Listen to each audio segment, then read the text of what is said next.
Prenons-nous les avertissements du Seigneur au sérieux. Quand ils nous ont parlé des pharisiens, qui allaient partout dans le monde pour faire des disciples d'eux-mêmes, et en même temps des disciples donc de l'enfer. Pourquoi? Parce qu'ils connaissaient le chemin du salut. Il y a un sens où ils comprenaient ce que Jésus disait. Mais non seulement ils l'ont rejeté, mais ils empêchaient les gens d'y rentrer.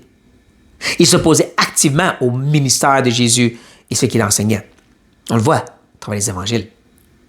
Maintenant, de nos jours, nous avons des hommes et des femmes qui font des disciples partout à travers le monde, font des conférences partout, ont des campus et des grosses églises, mais ils font vraiment des disciples d'eux-mêmes, de leur façon de penser. Et en ceci faisant des disciples plus de l'enfer. Ils connaissent le message de l'Évangile, sont capables de le partager, mais comme on voit, ce n'est pas leur priorité. Ils vont mentionner Jésus, la croix, peut-être même le péché, mais ce n'est pas la totalité de leur message. Ce n'est pas le plus important. Ils vont le mentionner, mais en grande partie, ils vont plus vous vendre leurs livres, leurs idéologies et comment être comme eux. Soyez alertes, frères et sœurs.